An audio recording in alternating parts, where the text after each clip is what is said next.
First year biology में पहला chapter और उसका आज 4th लेक्चर है हमारा। और आज का टॉपिक है लेवल्स ऑफ बायोलॉजिकल ऑर्गेनाइजेशन। इससे पहले हम लोगों ने बायो एलिमेंट्स के बारे में पढ़ लिया है, ऐसे एलिमेंट्स जो body mass of living organism बनाते हैं। उसके लिए आप मेरी पिछले वीडियो और पिछला लेक्चर सुन लें। तो आज हम लेवल्स शुरू करने जा रहे हैं कि जानदार किस तरह से बने हुए होते हैं। तो देखें, जानदार जो है ये एक मुनज़्ज़म ऑर्गेनाइज्ड चीज़ है। हर एक लिविंग थिंग, चाहे वो छोटा है या बड़ा है, वो एक ऑर्गेनाइज्ड बॉडी होता है और उसके अंदर बहुत सारे केमिकल रिएक्शंस हो रहे होते हैं, बहुत सारी फैक्टर्स, बहुत सारा उसके अंदर मेटाबॉलिज्म चल रहा होता है। और जानदार, क्योंकि जानदार भी मैस रखते हैं तो जानदार भी मैटर के बने हुए होते हैं। अब आपको मैंने कुछ लेवल्स बताए थे कि हर एक चीज़, चाहे वो छोटी है या बड़ी है, जो भी है वो बनी हुई होती है सब एटॉमिक लेवल से। तो सबसे छोटा किसी भी चीज़ का, या ये कह लें कि दुनिया की सबसे छोटी चीज़, सबसे छोटा जो पार्टिकल है उसका नाम है सब एटॉमिक पार्टिकल। तो जानदार भी इस चीज़ के बने हुए होते हैं। तो मतलब सब एटॉमिक पार्टिकल से मुराद है इलेक्ट्रॉन, प्रोटॉन, न्यूट्रॉन। सबका मतलब होता है छोटा, स्मॉल। एटॉमिक यानी एटम से भी छोटा। तो एटम से छोटी चीज़ कौन सी होती है? ये electron, proton and neutron. Definition इनकी ये है कि particles that make an atom, वो पार्टिकल जो एटम बनाते हैं। अब ये मिलेंगे तो इनसे बनेगा एटम। तो नेक्स्ट लेवल जो जानदारों की ऑर्गेनाइजेशन का है वो है एटम। एटम क्या होता है? एटम देखिए, smallest particle of an element which retain properties of that element. Subatomic particle के मिलने से एक एटम बन जाता है। जैसे इलेक्ट्रॉन, प्रोटॉन, न्यूट्रॉन मिले एक एटम बन गया। हाइड्रोजन का एटम है, ऑक्सीजन का एटम है, कार्बन का एटम है, क्लोरीन का एटम है, सल्फर का एटम है, सोडियम का, किसी का भी एटम। एटम किसी भी एलिमेंट का वो सबसे छोटा पार्टिकल होता है जिसमें उस एलिमेंट की प्रॉपर्टीज़ मौजूद हो। हाइड्रोजन के एटम में हाइड्रोजन की प्रॉपर्टीज़ होंगी। अब एटॉमिक लेवल जानदारों के अंदर 16 किस्म के एटम्स पाए जाते हैं, यानी 16 किस्म के बायो एलिमेंट पाए जाते हैं। उनके बारे में हम पहले पढ़ चुके हैं। अब हम शुरू करते हैं next level which is molecular level. ये सेकंड लेवल है। इस लेवल को हम फर्स्ट लेवल कहते हैं, सब एटॉमिक और एटॉमिक लेवल को। तो ये इंपॉर्टेंट है, लॉन्ग के तौर पे भी ये आप लोगों को आ सकता है फर्स्ट ईयर की बायोलॉजी के हवाले से। तो मॉलिक्यूलर लेवल, मॉलिक्यूल पहले तो बनता कैसे है? देखिए, हाइड्रोजन एक एटम है, ऑक्सीजन भी एक एटम है, दोनों अलग अलग एटम है। अगर ये दोनों मिल जाएं, दो एटम हाइड्रोजन के मिल जाए एक ऑक्सीजन के, क्या बन जाएगा? H2O। H2O क्या है? H2O इज दो एटम हाइड्रोजन के एक ऑक्सीजन का मिलके इन्होंने बना दिया H2O। H2O क्या है? H2O एक मॉलिक्यूल है। ठीक है, कैसे बना मॉलिक्यूल? आपको पता है कि ऑक्सीजन के साथ ये दोनों हाइड्रोजन जुड़ चुके हैं एक कोवेलेंट बॉन्ड के ज़रिए से। तो यही हम कहते हैं कि जानदारों के अंदर एटम्स आइसोलेटेड फॉर्म में नहीं होते, बल्कि वो एटम आयनिक बॉन्ड या कोवेलेंट बॉन्ड के ज़रिए से जुड़ जाते हैं। जैसे ये मॉलिक्यूल बन गया वाटर का, कार्बन, हाइड्रोजन, ऑक्सीजन मिल गए तो बन गया C6H12O6 ग्लूकोज का एक मॉलिक्यूल। ये भी जुड़ गए मॉलिक्यूल। एटम्स आपस में जुड़े तो बनता है मॉलिक्यूल्स। और एटम कैसे आपस में जुड़ते हैं? आयनिक बॉन्ड या कोवेलेंट बॉन्ड से। और यही मॉलिक्यूल की डेफिनेशन है कि एटम्स कंबाइंड थ्रू कोवेलेंट और ionic bond and make a molecule. इससे अब अगली बात, मॉलिक्यूल्स की इकसाम। पहले तो ये कि जानदारों के अंदर 6 बड़े एटम्स हैं जो पाए जाते हैं और ज़्यादातर मॉलिक्यूल यही 6 एटम्स बनाते हैं। इनके नाम मैं पहले आपको बता चुका हूँ। जो मेजर एलिमेंट है, Obama changes his new cap, Obama oxygen, carbon, hydrogen, nitrogen, calcium, phosphorus, ये 6 मशहूर एलिमेंट है। अब मॉलिक्यूल्स की क्लासिफिकेशन, सबसे इम्पोर्टेंट शॉर्ट क्वेश्चन ये है इस टॉपिक का कि जानदारों के अंदर ये जो पाए जाने वाले मॉलिक्यूल है ये कितनी तरह के होते हैं? 2 तरह के, एक माइक्रो मॉलिक्यूल्स और दूसरे मैक्रो मॉलिक्यूल। एक माइक्रो, दूसरे मैक्रो। माइक्रो क्या होते हैं? माइक्रो मीन स्मॉल, छोटा, और मैक्रो मीन बड़ा। तो इसलिए हम माइक्रो मॉलिक्यूल्स उन मॉलिक्यूल्स को कहते हैं जो छोटे होते हैं। They have low molecular weight. ऐसे मॉलिक्यूल जिनका मॉलिक्यूलर वेट क्या हो, लो हो, वो माइक्रो होते हैं।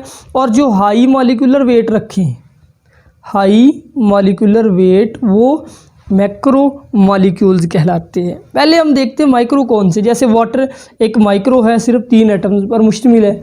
ग्लूकोज भी एक माइक्रो है, C6H12O6, ये माइक्रो है। अब मैक्रो ATP भी एक इसी तरह माइक्रो मॉलिक्यूल है। कार्बन डाइऑक्साइड भी माइक्रो मॉलिक्यूल है, इनका वज़न बड़ा कम होता है। दूसरी तरफ मैक्रो मॉलिक्यूल, अच्छा ग्लूकोज का एक मॉलिक्यूल हो वो माइक्रो है, वो छोटा है।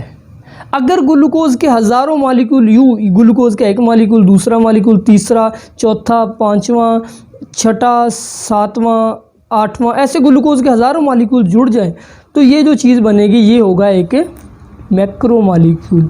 और ग्लूकोज से बनने वाला ऐसा ही एक मैक्रो मॉलिक्यूल होता है स्टार्च।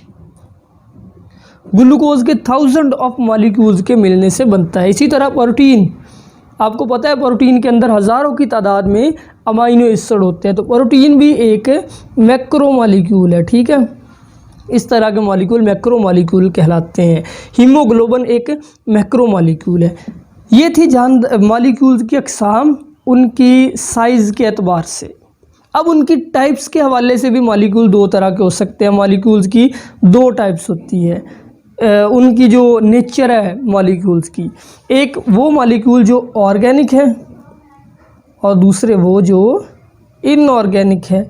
इसका आपको पता होगा कि ऑर्गेनिक में कार्बन और हाइड्रोजन होती है CH, और इनऑर्गेनिक में CH जो है इकट्ठे नहीं होते। ज़्यादातर जानदारों में जो मॉलिक्यूल्स पाए जाते हैं वो कार्बन हाइड्रोजन वाले ही होते हैं। अब कार्बन हाइड्रोजन वाले कौन से, जैसे ग्लूकोज C6H12O6, ये एक ऑर्गेनिक मॉलिक्यूल है। और वाटर H2O ये इनऑर्गेनिक मॉलिक्यूल है। आखिर के ऊपर मैक्रो और माइक्रो मॉलिक्यूल की कुछ और एग्जांपल्स भी दी हुई हैं, उनके बारे में भी मैं बता दूं कि लिखा हुआ है most important and abundant organic molecule in organism are glucose, amino acid, fatty acid, glycerol, nucleotide like ATP, ADP, AMP। ये भी शॉर्ट क्वेश्चन है कि इम्पॉर्टेंट ऑर्गेनिक मॉलिक्यूल कौन कौन से हैं, तो ये जिनके नाम लिखे हुए ये याद कर ले। अगला जो लेवल बनता है वो है organelle and cell level. Organelle क्या होता है, पहले देखिए कि ये नेक्स्ट लेवल है।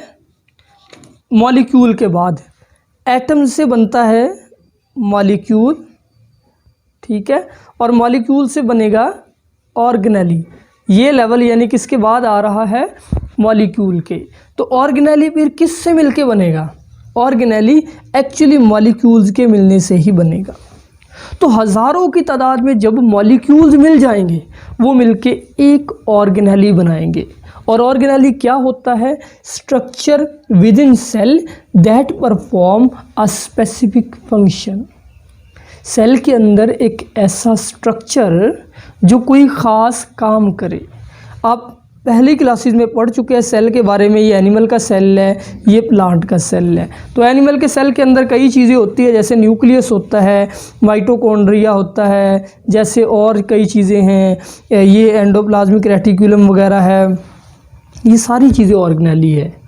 ये सारी चीज़ें प्लांट के सेल में भी ऐसे ही ऑर्गेनेली है। एक बड़ा सारा वैक्यूल है, एक न्यूक्लियस है, गोल्जी अपरेटस है, एंडोप्लाज्मिक रेटिकुलम है, लाइसोसोम है, राइबोसोम है। ये सारी चीज़ें सेल के अंदर जो चीज़ें भी पाई जाती हैं उनको हम कहते हैं ऑर्गेनेली।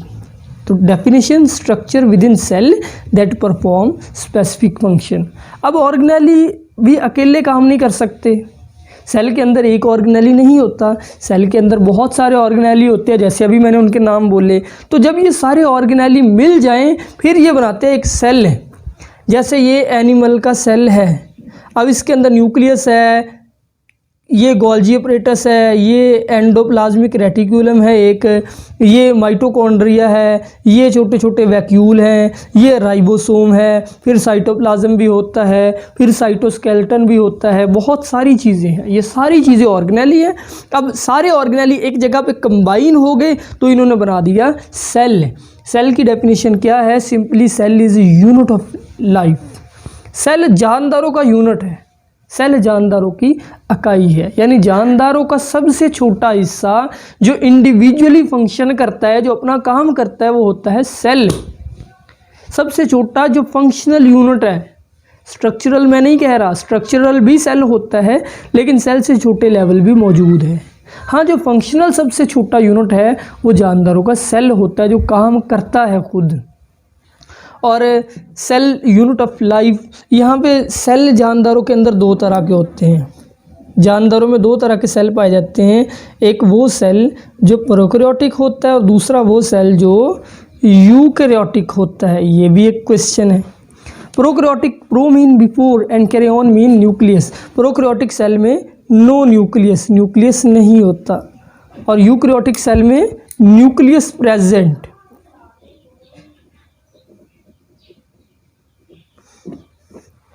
इसके अलावा जानदार भी सेल के हवाले से दो तरह के होते हैं। एक वो जानदार जो यूनिसेलुलर होते हैं, जो पूरा जानदार एक ही सेल पर मुश्तमिल होता है। दूसरे वो जानदार जो मल्टी सेलुलर है। यूनिसेलुलर जानदार में पूरा जानदार सिर्फ एक सेल पर मुश्तमिल होता है, और मल्टी सेलुलर जानदारों में जानदार की बॉडी बहुत सारे सेल्स, बहुत सारे टिश्यूज़ पर मुश्तमिल होती है। इस टॉपिक का एक क्वेश्चन और है, वो इम्पॉर्टेंट है, वो कई बार पेपर में भी आया है कि सेल जो है इसके अंदर होती है डिवीज़न ऑफ लेबर। ये क्या चीज़ है? सेल में क्या होती है? Division of labour. Division of labour से मुराद क्या है? काम की तकसीम। काम की तकसीम, सेल में क्या होता है? काम की तकसीम होती है। तो इसका आंसर तो आपने ये लिखना है कि सेल के अंदर ऑर्गेनेलीज पाए जाते हैं, and each organelle different function. इस चीज़ को हम डिवीज़न ऑफ लेबर कहते हैं। यानी सेल असल में एक छोटी सी फैक्ट्री का नाम है। This is a cell. ये सेल एक छोटी सी फैक्ट्री है। इसके अंदर मुख्तलिफ वर्कर है। एक वर्कर ये न्यूक्लियस है, एक वर्कर ये वाला माइटोकॉन्ड्रिया है, एक वर्कर ये छोटा सा राइबोसोम है, एक वर्कर ये एंडोप्लाज्मिक रेटिक्यूलम और गोल्जी अपरेटस वगैरह है, एक जो वर्कर है वो छोटे छोटे वैक्यूल है। ये सारे सेल के वर्कर हैं। सेल एक छोटी सी फैक्ट्री है, जैसे कोई न्यूज़पेपर की फैक्ट्री जिसके अंदर कोई एडिटर है, कोई जो है वो न्यूज़ ले रहा है, कोई न्यूज़ दे रहा है, कोई न्यूज़ प्रिंटिंग कर रहा है, कोई प्रूफ रीडिंग का काम कर रहा है। तो न्यूक्लियस जो है सेल का, मतलब ये कंट्रोल सिस्टम, ये कंट्रोल है, ये बॉस है सेल का। राइबोसोम का काम है प्रोटीन बनाना। एंडोप्लाज्मिक रेटिक्यूलम का जो काम है वो है ट्रांसपोर्ट मादों की एक जगह से दूसरी तरफ, और माइटोकॉन्ड्रिया का काम है सेल को एनर्जी यानी कि बिजली सप्लाई करना। तो ये सारी चीज़ें इस चीज़ को हम कहते हैं डिवीज़न ऑफ लेबर। सेल के अंदर different organelles perform different job, और इन सब को मिला के देखें तो क्या बन जाता है उस सेल का फंक्शन, कि वो सेल क्या कर रहा है। टिश्यू क्योंकि सेल से अगला लेवल है, तो सेल्स के मिलने से टिश्यू बनेगा।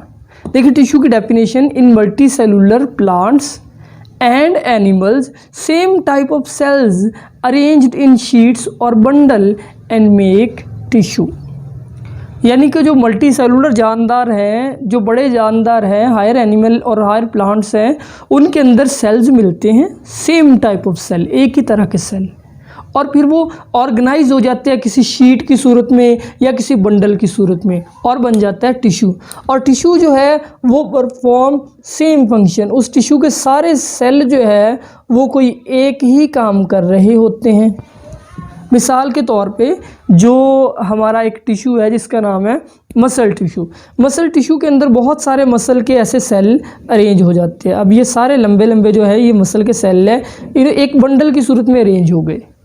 अब ये सारे एक साथ कॉन्ट्रैक्ट होंगे तो वो मसल कॉन्ट्रैक्ट हो जाएगा और हमारी बोन्स मूव करेंगी। तो मसल टिश्यू का यानी कि काम होता है एक्चुअली कॉन्ट्रैक्शन, और उस कॉन्ट्रैक्शन की वजह से मूव करवाना हमें।